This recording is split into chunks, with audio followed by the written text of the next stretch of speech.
vás vítám u dalšího videa. A teď jsme teda na Paládiu. Tady vidíte, možná nás tady budu trošku rušit tramvaje, nebo auta, nebo nějaký kolem jdoucí. Mám tady kameru zase na prso, GoPročko. Mám rukavice, občas tady přeletí nějaký kabel od sluchátka, protože chodím se sluchátkama. A můžeme vyrazit. Jinak já tady jsme na náměstí Republiky, protože já poměrně rád, když někam jdu do centra, tak vystupuju tady. Teď trošku upravím kameru. Vždycky, když jdu do centra a obecně třeba na Václava, když jdu, tak dost často vystoupím tady na náměstí Republiky na Bčku, protože se mi líbí ta cesta tady z náměstí Republiky na Václava, tu ulici na Příkopě. Jinak mimochodem před náma, jestli dobře vidím, tamhleto v té bílé mikině a v kožené bundě Marpo, jestli znáte Marpa. Tak si myslím, že to je on. Ale tady zostal nějaký kluci, jdu se s tím fotit. Tady po pravé straně vidíte Marpa. No takhle, když vyrazíte do centra o víkendu, tak potkáte dost často někoho takhle známýho, nebo tak. Tak jo, tady poměrně dost divadel. Vlevo i tady vpravo. Musím říct, že tady vlevo je divadlo Hibernia. Tam jsem třeba já někdy osobně ani nebyl. Ale obecně cestou na Příkopy, nebo po ulici na Příkopech. Na Příkopě, teda správně se to říká na Příkopě, je tady docela dost divadel. Tady to vlevo to auto, tyhle ty starý napodobiny moc nemám rád, ale tady to je nádhernýho. Na pravé straně koukněte. Prašná brána. Což Prašná brána je jedna z pozůstalostí starých hradeb, co byly tady okolo starého města. A to byl jeden z těch vstupů do toho opevnění tady starého města. Tady po levé straně je Česká národní banka, taky poměrně významná budova.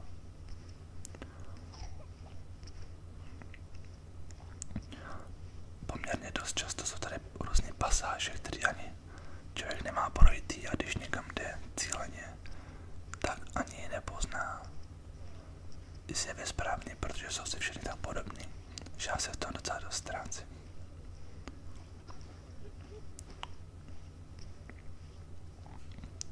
Nevím, jak moc se to klepe, aby to bylo příjemný. A doufám, že ten zvuk bude příjemný. Obraz hold. Tím, jak jdu trošku rychle, tak se klepe, no. To se nedá nic dělat. Jinak tady ta ulice se jmenuje na Příkopě. A to je právě, jak jsem říkal, o té Prašné bráně. Tak Prašná brána je pozůstatek toho opevnění, a právě tohle tady ta ulice byl dřív vodní příkop. A je to teda ulice postavená na vodním příkopě zasypaném.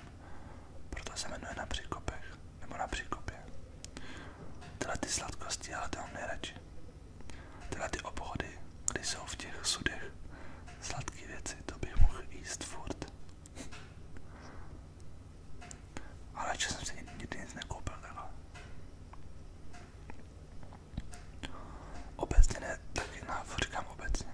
Ale tady před náma, to je Marek Prchal, vidíte ho vlevo. To byl Marek Prchal. Jestli ho neznáte, tak si ho zkuste najít.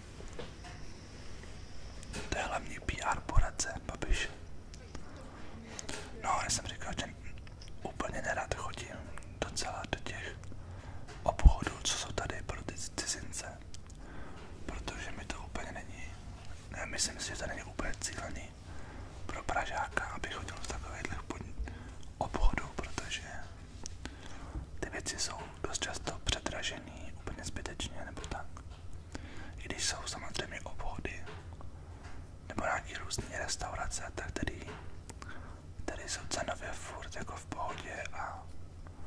a jsou dobrý, ale musíte už to znát a vyhledávat konkrétně, abyste věděli, kde co je. Jinak dneska máme poměrně hezky, což je na procházku v Praze ideální. Ještě abych řekl, já jsem si něco o této ulici něco čet. A to je vlevo nějaký to velký hračkářství nový. Tam jsem taky nikdy nebyl. To je pro zajímavost. Tahle ulice na Příkopě je nejdražší ulicí ze všech zemí V4. A v roce 2017 se zvýší nájemného 67 480 korun za metr čtvereční umístil na 22. příčce žebříčku.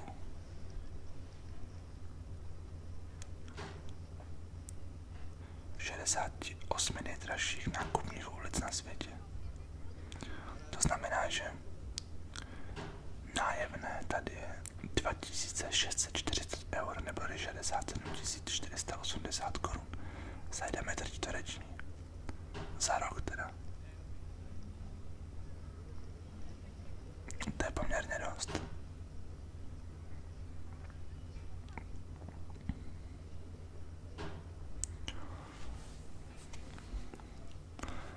U nás je hodně známá, mluví se o Pařížské ulici, ale o ulici na Příkopě se moc nemluví. A evidentně teda je dražší. A mně se teda i víc líbí. A už se pomalu blížíme na Václavské náměstí.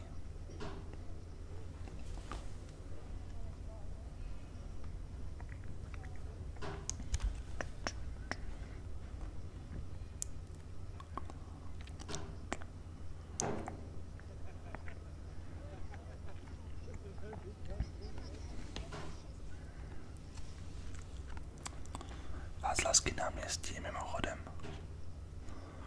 jak všichni dobře víte, jedno z míst, kde se děly historicky ty největší události v Čechách. Různé demonstrace nebo různé akce, které jsou zpětý z historie České republiky.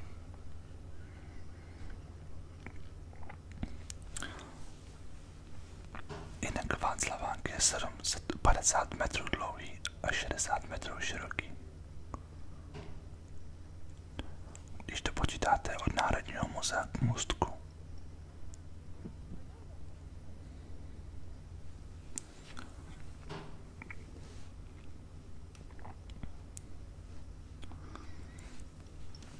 Jinak Václavské náměstí bylo vytyčeno jako součást projektu Nového města pražského, založeno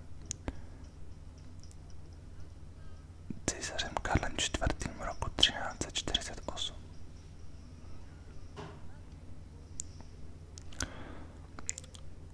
Bylo to jedno z dvou hlavních tržišť a původně se nazývalo Koňský trh.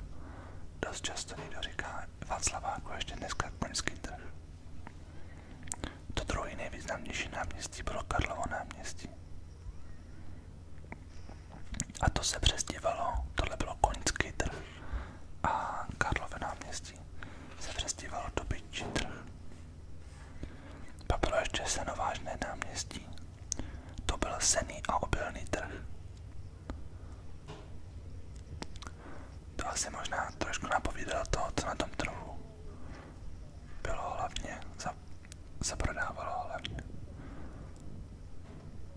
To mě zajímá, abych se docela chtěl vrátit v čase a podívat se, jak to tady vypadalo ve 14. století.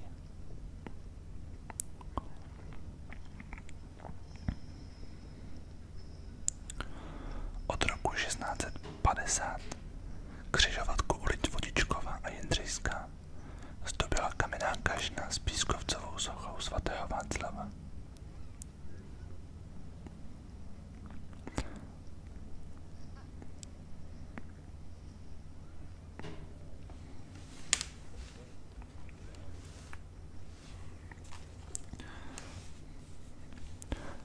Václavské náměstí bylo jako název zavedeno v roce 1848, když nejprve se říkalo Svatováclavské náměstí, nebo asi byl oficiální název Svatováclavské náměstí. Jinak tady jsem teďko přešel přes tramvajovou trať a podle mě mají v plánu město, že tady povedou znova, tři tady vedly tramvaje uprostřed a podle mě, co jsem tak slyšel, tak mají v plánu to zavést znova. Tady vidíte ty historické tramvaje, co jsou. Tak tady asi dřív jela takhle trať. A co jsem slyšel, že má tady vést právě znova. To jsem teda zvědavý, jak to budou dělat, jak to vyřeší. Jinak se blížíme k Národnímu muzeu, který se mi hrozně líbí. Já jsem tady byl na tom, když se oficiálně ukazovalo, odhalovalo muzeum. Když to bylo výročí 100 let republiky. A byla na tom taková ta světelná nebo ta projekce světelná. A bylo to fakt nádherný. A musím říct, že celá ta budova se mi hrozně líbí. Tak já bych zkusil možná dneska, nemyslím, že zbyde čas, zkusím dojít nahoru k tomu a možná bych se šel podívat dovnitř, ale to se nejsem úplně jistý. Jestli ještě stihnu dneska.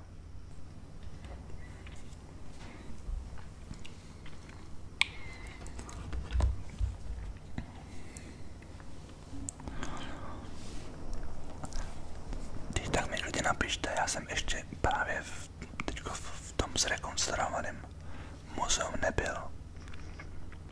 Tak jestli jste někdo už byli se podívat, tak mi napište. A tam, jestli vidíte tu kopuli nad tím muzeem, tak tam právě by měla být, jsem viděl v televizi, že tam by měla být vělítka na prahu. Vypadalo to fakt hezky, bylo to celý prosklený. A mohlo by to být fakt hezký. Jinak obecně bych řekl k Václaváku můj názor. Tak musím říct, že mě se ten Václavák moc nelíbí. Na můj vkus tady je hrozně moc aut. Já bych byl docela rád, kdyby tady auta vůbec nejezdily. A kdyby zmizely tyhle ty... Víte, jak to je nosný, ten taxikář tady stojí takhle, to je prostě... Myslím si, že tady to měla být prostě pěší zóna. Takový bulvár pěší, kde možná by mohli jezdit tramvaje klidně. Ale myslím si, že ten střed by měl být jako zelený, takový trošku park. A okolo místo silnice nějaká pěší zóna. Že tohleto, jak to vypadá dneska, se mi moc nelíbí. Za prvý tady jsou dost často různý ty naháněči do těch podniků různých a klubů. A to je taková jedna nevýhoda trošku. Dost se tady shromažďujou různý, nechci říct úplně jako bezdomovci, ale vlastně v podstatě jo, takový různý individua. A myslím si, že tohle místo by si zasloužilo z nějakého historického hlediska trošku nějak zkulturnit. Nelíbí se mi tady ani ty takový ty baráky z dob komunismu, co tady jsou. A ten výhled na to Národní muzeum je nádherný. A když se podíváte potom dolů, pod sebe na Václavák z tohohle místa, tak úplně není o co stát, no.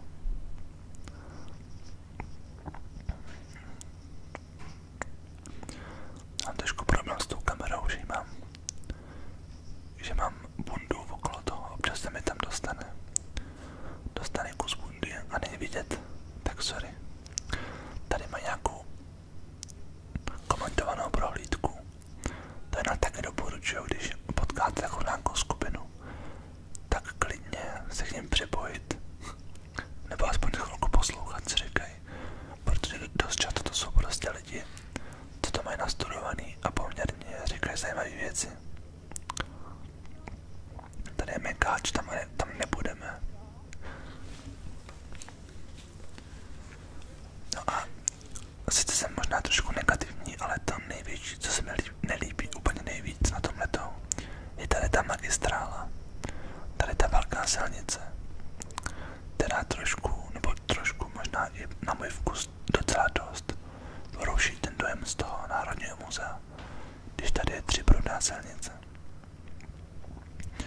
se prostě líbilo, kdyby tady ta silnice byla v podzemí a tady by byl nějaký parčík, kde by seděli lidi, odpočívali. Bylo to tady zelený. To je taková vize, která si myslím, že by se mohla jednou splnit, ale myslím, že to bude stát hodně času. Já jsem tady byl, když to Národní muzeum bylo nový, úplně otevřený nově teďko. A do konce roku tady byl právě vstup zdarma a byly tady fronty až za roh. Takže já jsem tady jednou šel s tím, že se budu podívat dovnitř, ale nechtělo se mi tady čekat na tu hroznou frontu. Tak jsem si říkal, že prostě přijdu, až tady bude mít lidí. A koukám, že dneska tady vůbec nikdo není, což je zvláštní.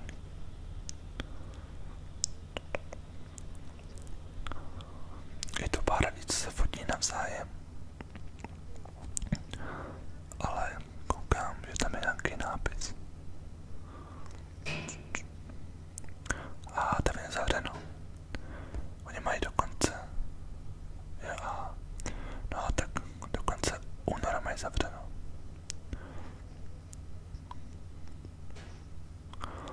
Nevadí, no, z tebe to dneska asi nestihl.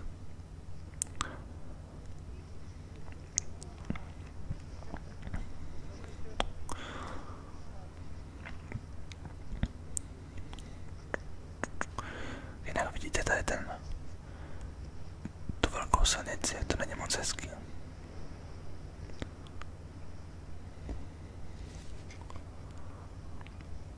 Historická budova Národního muzea byla postavena v letech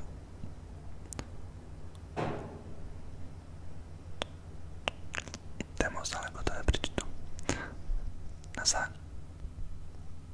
kladě návrhu a stračně vyfotím.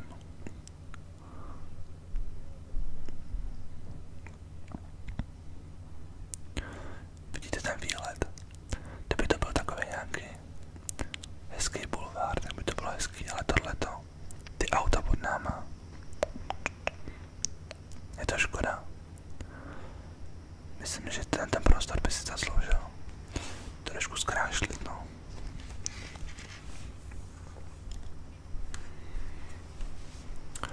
Tak, já udělám na Instagram nějaký video budovu přidat. Tak.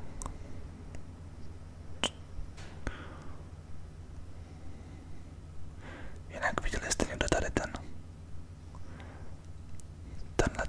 příspěvek na Instagramu, jestli jo, tak napište. Jsem zvědavý, jestli si to pamatujete. Že se vám to trošku viděli, jak vypadá ta kamera, protože mi občas píšete. Ptáte se mě na to, jak to točím a tak. Takhle to vypadá. Ale vy to asi viděli na tom Instagramu